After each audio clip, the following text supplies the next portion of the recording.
Slight delay. Belated Happy New Year and welcome to today's Cabinet meeting. So I am Councillor Andrew Husband, Leader of Durham County Council and Chair of this meeting. This meeting is being broadcast live through our YouTube channel. Before we commence with today's formal business, I would like to cover off some of the housekeeping issues for us all to follow. Please switch off or make silent your mobile phones and all other devices. Keep microphones switched off at all times unless invited to speak by myself as the Chair.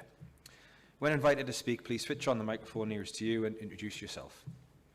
We'll go straight to item 1. Any apologies for absence? I don't think there's any apologies for today's meeting. Item 2, public questions. There's no public questions have been submitted for today's meeting. Straight to item 3, minutes. Can I have a mover and a seconder to the minutes of the meeting held on 17th of December 2025? Chair, I'd like to move the minutes. Thank you, Councillor Hunt. Chair, I'll second the minutes. Thank you, Councillor Lyons. Can we agree the minutes are a correct record? Thank you. Item 4, declarations of interest. Are there any declarations of interest in relation to any items on the agenda? Councillor Quinn. Thank you, Chair. Yeah, I'd like to declare an interest on item 10, Newcastle International Airport. I'm a board member. Thank you. Thank you. And myself as declaring an interest on item 10 on the agenda, Newcastle International Airport. I'm on the Newcastle Airport Board. I will withdraw from the meeting at the relevant point and Councillor Grimes will take over as the Chair. Thank you. Straight on to item 5, Medium-Term Financial Plan 26-27 to 29-30, Provisional Local Government Finance Settlement. Report of the Corporate Director of Resources. Can I invite Paul Darby, Corporate Director of Resources, to present the report? Thank you, Chair, and good morning, members. As you'll see, it's quite a detailed report, so I'll take a little bit of time to step the Cabinet through it. So this report updates our 2026-27 budget and MTFP 16 forecasts in light of the Local Government Finance Settlement, which we received on the 17th of December, from some other necessary amendments to our financial planning assumptions. The report also sets out the feedback from the 2 rounds of budget consultations that were undertaken at the back half of last year and the outcome of the changes on the consultation on the changes to the Section 13A policy, and makes recommendations to change this to bring it in line with the statutory guidance and the policies in place across the region. The report identifies the council tax increase required to balance the budget next year, taking all these changes into account. By way of a recap, members will recall that the report to Cabinet on the 19th of November last year identified that we had a funding gap or budget deficit of around £18.5 million next year and £72.1 million across the next 4 years. It's all assuming nil increases in council tax and assuming that all of the new savings that were published in the report in November are subsequently agreed and approved and taken. The summary position back in November is set out at paragraph 29 to the report. Since then, we've received the policy statement on the 20th of November, had the autumn budget statement on the 26th of November, and received the Provisional Local Government Finance Settlement, as I said, on the 17th of December, which included final proposals in terms of the fair funding review and the business rate reset impacts on the council. Paragraph 34 in the report provides an overview of the key announcements in the autumn budget and an assessment of their impact on the council. Paragraphs 35 to 46 provide an overview of the policy statement, which is effectively the government's response to its consultation on the changes it was proposing to the funding formula from next year, which includes some significant impacts on us and the wider sector, specifically changes to the way the government proposed to fund deprivation-linked impacts, proposals to retain the recovery grant as a separate allocation next year, and the consolidation of a range of specific grants into the formula funding from next year, plus details of how the government proposed to transition to these new arrangements over a 3-year period. In the policy statement, the government confirmed it was seeking to equalise council tax resources at 100% and that core spending power calculations would once again continue to assume a 5% increase in council tax each year. At that stage, it was still unclear how the formula would actually work, so it wasn't until the 17th of December, just before Christmas, that the Council received some clarity from Government. Paragraphs 47 to 77 of the report provide a detailed overview of the provisional local government finance settlement on the 17th of December. The deadline for responses to the consultation on that settlement was the 14th of January, and the Council's response is attached to Appendix 3. At paragraph 78, we've summarised the impact on our funding levels, with the Council set to receive additional grant funding of around £50.5 million across the next 3 years, £20 million next year and a further £15 million per annum in the 2 years after that. This is the first time in over a decade that we've had certainty over our funding position for a 3-year period. However, the additional grant funding falls well short of the unavoidable cost pressures the Council will face over the next 3 years. The funding formula and the year-on-year impacts are complicated due to the specific grants being rolled in and the impact of the business rates reset and the transitional protection arrangements that are being implemented. The Government has stated that they have invested £500 million in 28-29 to implement what is called the Fair Pay Agreement for social care. There are no further details available at this stage, so we've used the Adults Relative Needs formula to exemplify what element of additional funding is being provided that year and included a new budget pressure in 2028-29 to cover off this new burden. That figure is £5.53 million. The new formula impacts are detailed at paragraphs 78 to 99 in the report, and members will have seen the announcements made by Government regarding the increase in core spending power the Government has given us. There are two issues with the figures that they were quoted before Christmas. One, it is comparing a position in 28-29 against the 24-25 baseline, i.e. last year, not compared to the current year. And two, it includes assumed tax base and annual 5% increases in council tax being applied by this council. Over half of the claimed core spending power increase is actually assumed funding raised locally through council tax and not government funding. Paragraphs 93 to 99 provides an overview of the core spending power figures. At paragraphs 100 to 124, we set out an updated range of assumptions across a range of expenditure lines, largely to reflect the impact of the autumn budget statement and the provisional local government finance settlement, which includes adjustments for the national living wage and for updated CPI forecasts, which have a bearing on our pay inflation assumptions also, and for specific grants that have been announced, alongside some tweaks to a range of other numbers. The budget deficit, assuming all of the savings are taken next year, is £9.344 million, and to balance the budget, this will require a 3.1% council tax increase. This is below the latest headline rate of inflation, the December position being announced this morning at 3.4%, below the inflation uplift that will be applied to welfare benefits and state pensions next year, which is based on the September CPI position of 3.8%, and below the national living wage uplift of 4.1% next year. If the Council next month agrees to a 3.1% increase, it is likely to be significantly lower than many other authorities who are faced with having to apply the government target an expected increase of 5% next year.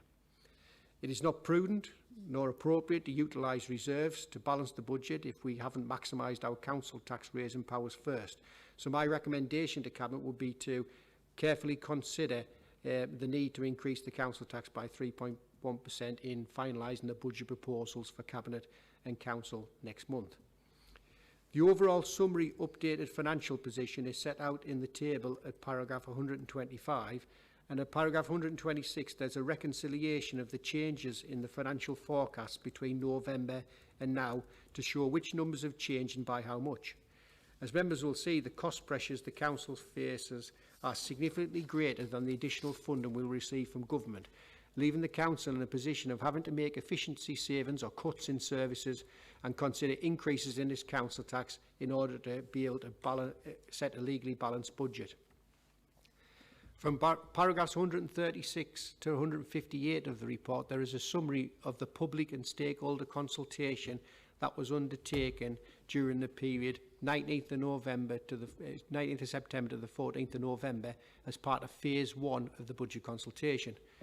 This focused on the previously agreed savers as part of MTFP 15 and on the Council's financial position and forecasts and prospects in terms of council tax increases.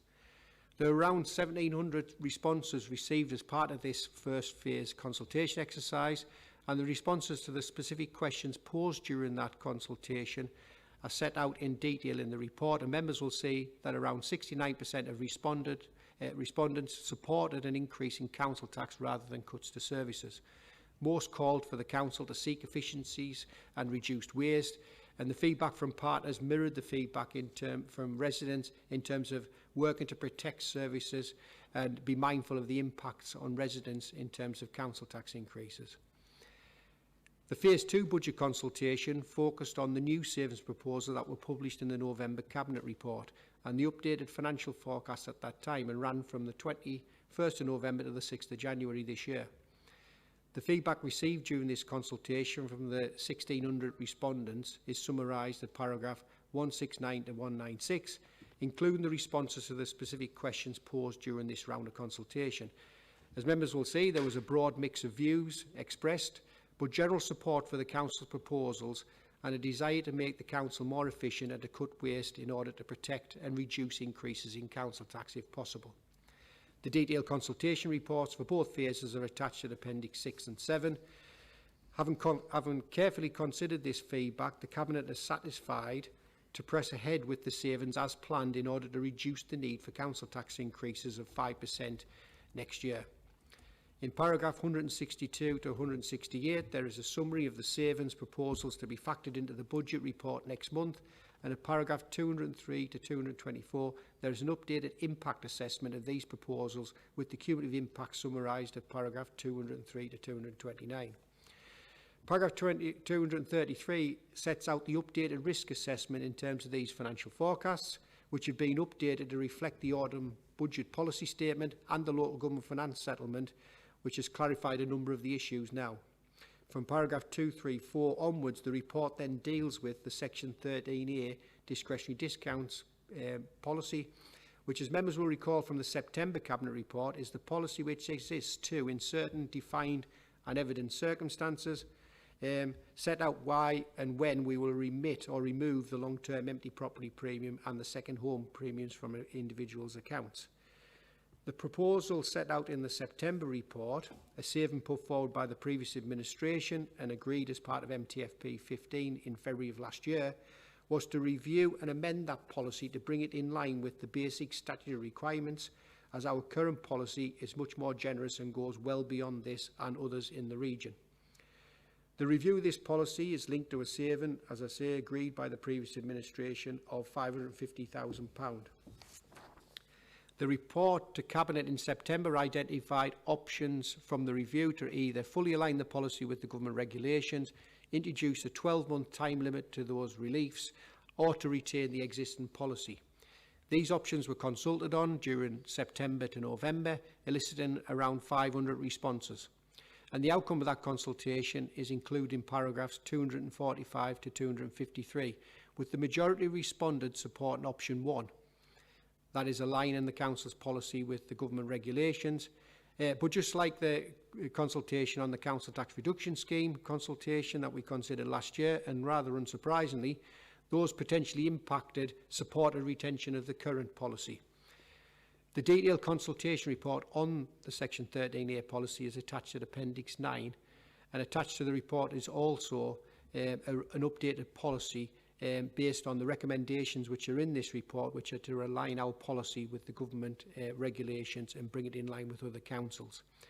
Corporate Overview and Scrutiny Management Board will consider this report on Friday of this week, the 23rd of January, and their feedback will be weaved into the final report to Cabinet on the 11th of February in advance of full council considering the budget on the 18th of February. CUSMB's comments on that report will be factored into the budget report on council on the 18th. The recommendations, Chair, are set out at paragraph 27. Thank you. Thank you, Paul. Can I invite Councillor Grimes, Deputy Leader of the Council, to move the report? Thank you, Chair, and thank you very much to Paul as well. I want to thank Paul and his team for working over Christmas on this especially. And actually, you know, Chair, if I can say, I imagine Paul would be looking a lot more sparky had he actually received 170 million quid, which is what the Labour Party were putting across. But this report updates the forecasts that were considered at Cabinet in November, and it provides a comprehensive analysis of the outcomes of the draft local government finance settlement, which was only received, as I say, on the 17th of December, and on which the consultation required responses by 14th of January. So the late receipt of the settlement has once again, of course, made financial decision-making for the Council incredibly challenging indeed. But at least we've got some certainty over the next few years. Paul and his team have updated a number of financial assumptions as a result of the local government finance settlement, and a number of other changes to cost assumptions have also been set out in this report.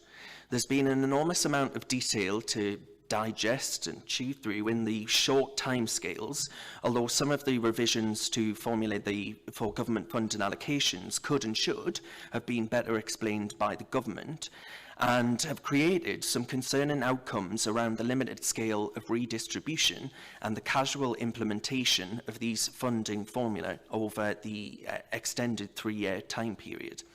The additional funding which will be received from the draft local government finance settlement is welcome, but it remains too little and too late. The government's rhetoric on this is disingenuous, to say the least. The government's statements around core spending power increases for our council have sought to draw comparisons against 24-25, not 25-26, i.e. where we are today, not then, passing off funding and council tax increases already received. Under the previous administration, as new funding that this administration will have going forward. I don't think there is anyone out there in the real world who believes that that is fair or reasonable. Our Labour MPs have been briefed to say on their social media accounts and in the press that we've received a 27% and £170 million increase in funding. There's spin, and then there's, I don't know, they're doing more cycles than a peloton at this point. It's an untruth, I have to say that. And I don't say that lightly. The figure includes funding we've already received and council tax increases already baked in under the previous administration, and assumes that this administration increases its council tax by 5% per annum come what may, which we intend, as has always been the position, to avoid if we can, despite the very clear steer that we of course receive from this Labour government. And if you dig beneath that misleading rhetoric, the government's own figures show that it has given the council a 16.1% increase in core spending power across the next 3-year period. At face value, you know, the good people of County Durham could be led to believe that actually as a county we've done pretty well, but it ain't as it seems. A substantial element of those funding increases, more than half, relate to those assumed council tax increases. The updated funding distribution has been tinkered with this summer, which has moved away some funding for authorities like Durham towards the inner and outer London boroughs in relation to costs for children's services, despite it being acutely clear that we have a much greater share of children in need and in care compared to the levels of funding that we actually receive. So ultimately, I remain incredibly concerned that the government's updated funding formula will actually keep in place significant increase in costs of social care, which we face as a county, in part because of the late changes to that funding formula, but also there was a change in the Secretary of State, of course. I wonder if that's got anything to do with it. In part because of those late changes, but also in part because of the funding being made available to the sector across this comprehensive spending review period. These are political choices, and it's woefully insufficient, and it fails to recognise the cost of providing statutory social care. The additional government funding of £50 million, that's welcome, but it ain't 170 million, and it'll be put to good use. It'll be dripped in incrementally over 3 years to provide protection to more affluent authorities in other parts of the country that have not suffered the impacts of austerity like we have over the last 15 years, despite hiking council tax by the max over many years. The additional 50.5 million comes nowhere near the funding the significant extra costs that we're having to put into our budget over the next 4 years. And I just want to summarise some of those. Don't worry, you won't glaze over, I promise. Adult social care of 39.1 million. Children's social care of 31.6 million. Payroll inflation costs of 30 million. Home to school transport costs of 6.8 million. General inflation of 15.8 million. Costs of new waste management responsibilities of 7.1 million. Additional capital financing costs to fund essential capital expenditure in our ageing assets of 15.3 million. To put that bluntly, despite the government rhetoric, the additional extra funding in no way reverses the substantial cost savings which this council has made over the last 15 years, and it doesn't reflect the unavoidable cost pressures that we face to fund statutory social care services. So we're left with a financial gap of 9.3 million in 26-27 and 51.8 million across the next 4 financial years, and that's only because we as an administration have identified a further 15.7 million of savings that can be delivered, with nearly 13 million of that factored already into next year's budget. And we're put in a position where the government expects the local taxpayer to meet this underfunding position. We'll need to proceed with all the saving proposals actually set out in the budget consultations that we've held during the autumn and early winter if we're to hold true to our manifesto commitments to limit the reliance on council tax increases, a de facto assumption that max tax is the way to go. Despite the cost pressures that we face far exceeding the grant increases we'll receive, and despite the government expectation that we apply that 5% increase in council tax, and because we've done the hard yards to bear down on our costs, we'd be able to balance that budget next year with a below-inflation increase of 3.1% next year, without the need to rely on reserves. As we head towards the budget-setting meetings next month, we'll need to carefully consider the option and give due consideration to our legal and financial responsibilities to set a balanced budget and exercise continued strong and prudent management of this council.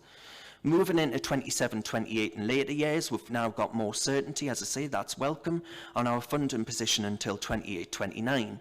This gives Cabinet and senior officers the funding parameters we can work with in terms of moving forward our ambitious transformational change during 2026.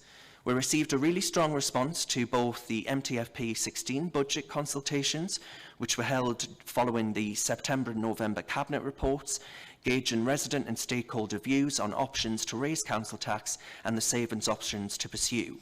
We've considered these very, very carefully, and I thank everyone that filled them out. And on behalf of the Cabinet, actually, I thank everyone for filling them out. It's very clear that many participants understand that local government finances are heavily dependent on council tax and local business rates as a funding source for local government. Stakeholders also urged us, in the main, to continue focus on driving transformational change in our back office and looking at a wide range of income generating options. We will do just that. We remain very unclear on what the government will do to support us on the high needs SEND deficit position, which will escalate to around 40 million by the end of this financial year. As I've said previously, this deficit is being put on the never and cash flowed by the Durham taxpayer whilst the government dither and delay. We urgently need clarity on what the government plan on doing, what they actually intend to do to fully fund this deficit and put high needs education costs in a fully funded position. The government seemed to have rolled back on assurances that these costs would be entirely funded by the Department for Education in later years, and I remain incredibly concerned that the government reforms won't address these issues and will be further costs shunted to the sector that we can ill afford. The report draws to a conclusion a consultation that we've ran on our arrangements for applying council tax premium reliefs for second home owners and owners of empty properties, linked to a saving proposal agreed by council last year under the previous administration. We've received another very strong response to our consultation on this topic, and after very careful consideration, we've concluded that the right thing to do is to bring our policy in line with the government statutory guidance with other local authorities and to place a 12-month time limit on these reliefs to ensure that we're equitable and we seek to reduce the administrative burden associated with the management of these reliefs. So in short, colleagues, we continue to face a number of financial challenges to address the continual underfunding from central government. 170 million is pie in the sky. We'll continue to work with officers to drive that transformational change, to reduce cost pressures, eliminate waste and protect frontline services. Officers are working to finalise the medium-term financial strategy for presentation to Cabinet on the 11th of February and the full Council a week later. And with that, Chair, I move the recommendations at paragraph 27. Thank you, Darren. I would also like to extend my thanks to the officers who have produced a very comprehensive report on the updated 26-27 budget and NTFP 16 forecasts as we head towards budget setting next month. The Cabinet very much appreciate their assistance in analysing and explaining the impact of the changes to local government funding, which have risen from the fair funding reforms being implemented by the government and which were only announced days before the Christmas break. The funding reforms themselves are not particularly fair, false advertising. They do little to address 16 years of neglect and do not come from an angle of assessing whether local government is fairly funded in the first place. They merely spread the jam in a slightly different way, papering over the cracks as it were, and I also share Councillor Grimes' concerns about how these funding changes will be phased in. It is very disingenuous for the government to suggest that they have given us well, actually they said 27%. You could argue it's 16.1% with everything thrown in an increase for the funding of the people of County Durham, when the people of County Durham are expected to fund the bulk of this increase themselves through their council tax bills, maximum council tax bills at the demand of the Labour government, even though we are severely hampered by our ability to generate additional council tax from the incremental rises in the tax due to our low tax base. And just to pick up on Darren's point, I just think it's such a shame that our local Labour MPs have told fibs of this scale on this settlement. I mean, Sam Rushworth proclaiming austerity is over in County Durham. This is quite a serious claim, very misleading. They are either liars or imbeciles.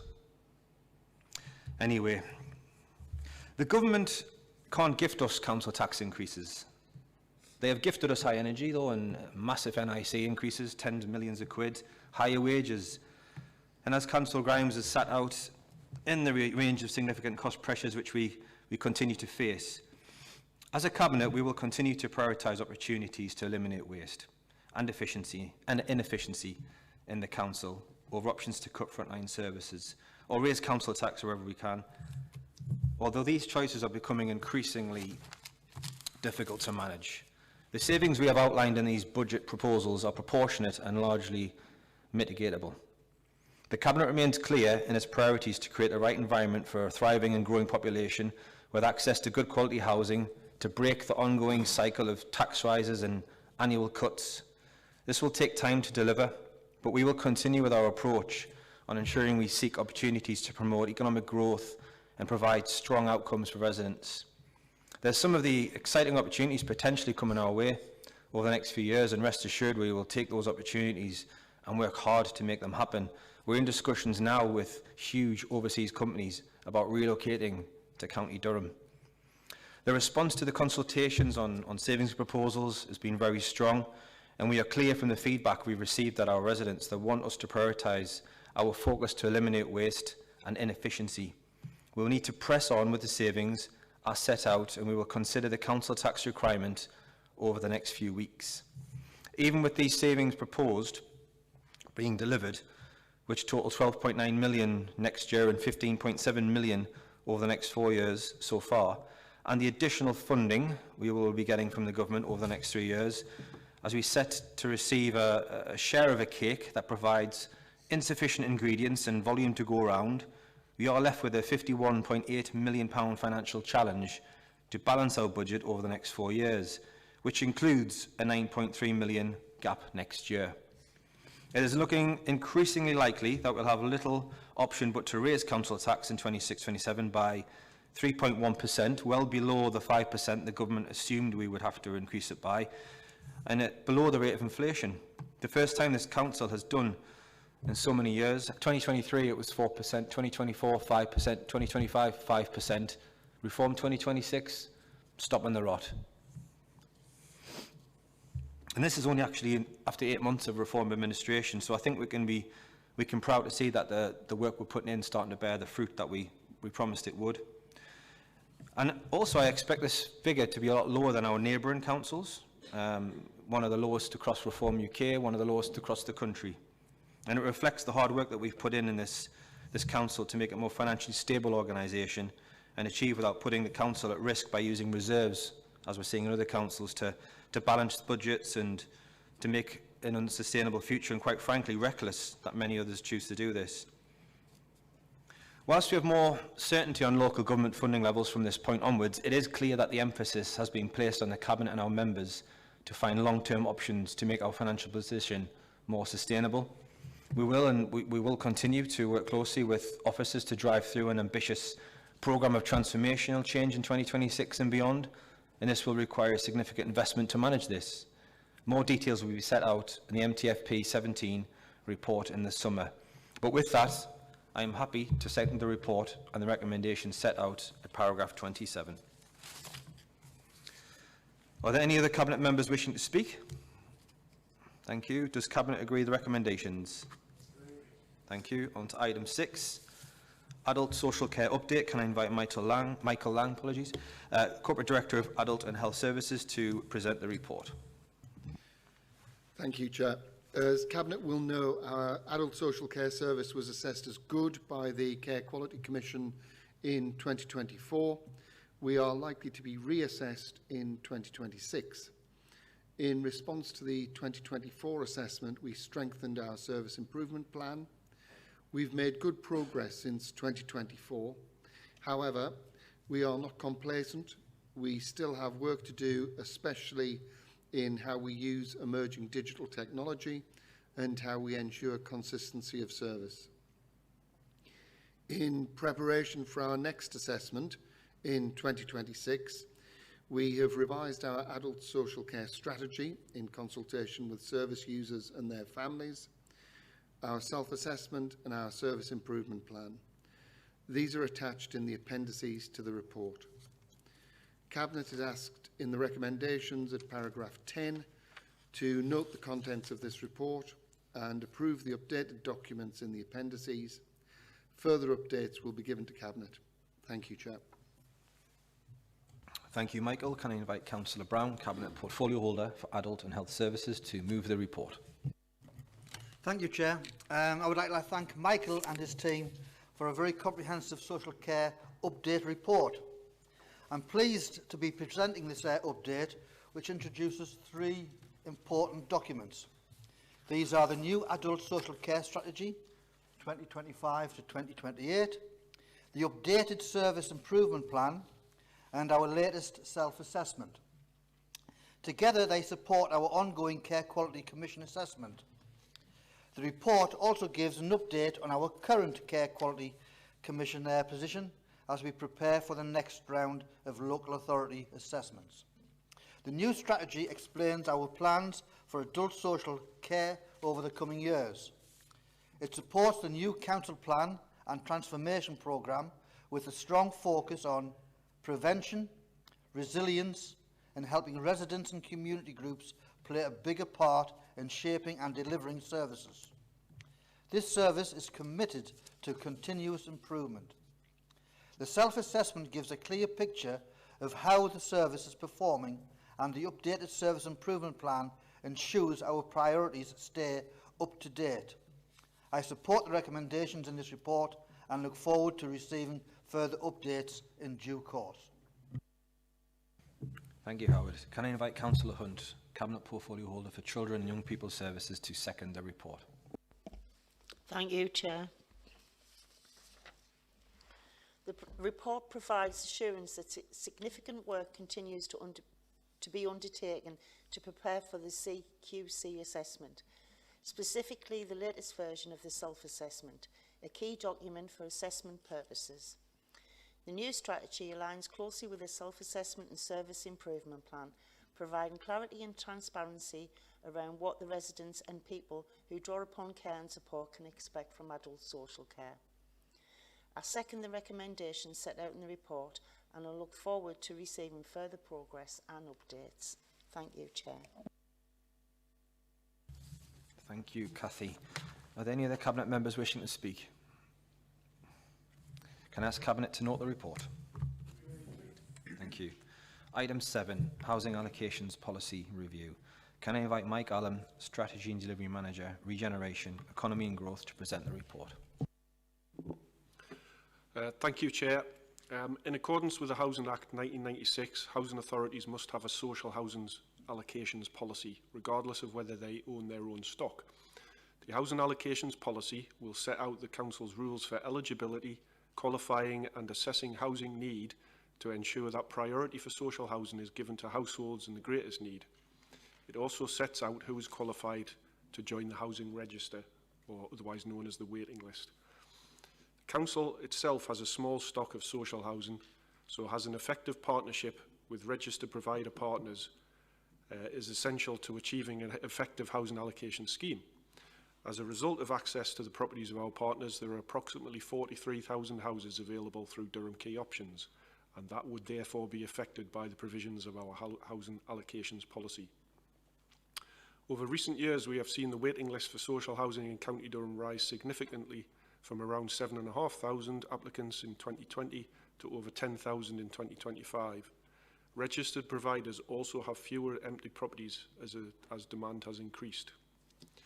Waiting times to get people housed has also increased significantly, with a reduced number of lets available each year and the number of bids per property increasing significantly. The housing allocations policy has not been reviewed since 2017, and as a result of the changes that I've described, it is now time for that update. In addition to those changes on the ground, there have also been significant policy changes at both national and local level. Nationally, the government has made significant changes to planning rules, including increasing the target for new housing to be built in County Durham by over 50% to 2,011 houses per year. And there is also a requirement to provide more truly affordable social rented housing. Locally, the Council has also adopted and is now implementing with its partners both the housing and homelessness and rough sleeping strategies, and both of these strategies identify reviewing the housing allocations policy as a key action. Now is therefore the time to update the housing allocations policy to address the challenges we face and to build balanced and sustainable communities, while recognising the need for us to prevent more people becoming homeless and needing temporary accommodation. The purpose of this report is therefore to seek approval from Cabinet to consult on a draft housing allocations policy attached to Appendix 2, which builds on a comprehensive first stage of consultation undertaken in early 2025. The report includes an overview of the results of this consultation at Appendix 3 and how that has helped shape changes to the qualification rules, priority banding and our approach to balanced and sustainable communities, which now informs the draft housing allocations policy. That concludes my report, and the recommendations are set out in paragraph 12. Thank you, Chair. Thank you, Mike. Can I invite Councillor Lyons, Cabinet Portfolio Holder for Communities and Civic Resilience, to move the report? Thank you. Can I begin by recognising the hard work put into the development of the draft housing allocations policy by both council officers and our registered housing provider partners who have engaged in the process of making this draft allocations policy ready for the public scrutiny. In February and March 2025, DCC undertook a comprehensive public consultation on a key issues paper related to the housing allocations policy. This included questions on who should qualify to join the housing register and how groups of people with specific housing needs should be banded and prioritised. We received a significant amount of feedback from the general public and stakeholders, and since then we have been working with our partners to agree an allocations policy that is fair, transparent, prioritises those most in need and helps to build sustainable communities in County Durham. The new housing allocations policy will now be subject to public scrutiny for an 8-week period starting in February 2026, and I would encourage everyone to give us their feedback so we can have the best policy for the residents in County Durham. I therefore propose the recommendations in paragraph 12 of the report. Thank you, Nicola. Can I invite Councillor Quinn, Cabinet Portfolio Holder for Planning, Investments and Assets, to second the report? Thank you, Chair. I'd also like to thank Mike Allam and the team for working with the RPs to get this housing allocation policy. You've all done fantastic work. We know that by working together and listening to our residents, registered provider partners and other key stakeholders, we can work towards a fair and transparent allocations policy, which allows people to access the right type of housing in accordance with their needs. This will not only meet our residents' needs, but if done correctly, can contribute to building a more sustainable community, and in alignment with other council initiatives, can contribute to helping prevent the wider issue of homelessness. I therefore second the recommendations in paragraph 12 of the report. Thank you, Chair. Thank you, Joe. Are there any other Cabinet members wishing to speak? Does Cabinet agree the recommendations? Agreed. Thank you. On to item 8. Corporate Peer Challenge, final report and recommendations. Can I invite John Hewitt, our Chief Executive, to present the report? Yep, thank you, Chair. Morning, members. This report sets out the final report and recommendations of the Corporate Peer Challenge, which took place from the 7th to the 10th of October last year, along with the Council's initial response to those recommendations, which will now be turned into an action plan that will be monitored going forward. Overall, the report is very positive, highlighting that Durham County Council is financially stable, with strong governance and a positive organisational culture. Furthermore, we have high-performing services delivered by a motivated workforce and members with strong and experienced leadership. The 6 key recommendations of the peer team are set out in the report, and the Council is required to publish our initial response to the recommendations this month, and then produce an action plan by March 2026. The initial response to the recommendations is set out at Appendix 3. This response will now be turned into a detailed action plan which will be developed with members, leadership teams and through the 26-27 service planning process. Following the publication of the action plan, we will have a progress review with the LGA in the summer. Recommendations are set out in paragraph 10 of the report. Thank you, Chair. Thank you, John. Can I first thank the officers for pulling together this report, and also thank all of the officers, elected members and partners involved in the Corporate Peer Challenge. An experienced peer review team involving councils from around the country spent 4 days on site with us, and during that time they gathered evidence, information, views from over 50 meetings and spoke to over 150 council staff, elected members and external stakeholders. The resulting report is very positive, capturing many of the strengths of Durham County Council and acknowledging the scale of change we've been going through following the elections in May. Much of that change is now starting to bear fruit, and that is thanks to the officers and members working together to ensure we deliver the best possible services to the people of County Durham. I am particularly pleased that the report captures how well County Durham Council is run strategically, operationally, financially, and specifically the strong officer relationships we are developing. There's no chaos in County Durham. And that's a testament to us all, to be fair. And I also welcome the recommendations for further improvement, which is of course an important part of any peer review. It'll be actually quite useful as well when we do the next one as a sort of benchmark to check in our progress in our first 12 months. Being new administration, it would have been easy for us just to defer this inspection, but we didn't want to do that, because if we were to make continuous improvements, the views of senior officers and cabinet members from other peer authorities are important for us to hear and to take on board. It was therefore pleasing to reflect on what we've achieved in a few short months and what more we can do to continue our journey of improvement in County Durham. With that, I move the report and recommendations set out at paragraph 10 and look forward to receiving the detailed action plan and progress against those improvement actions in due course.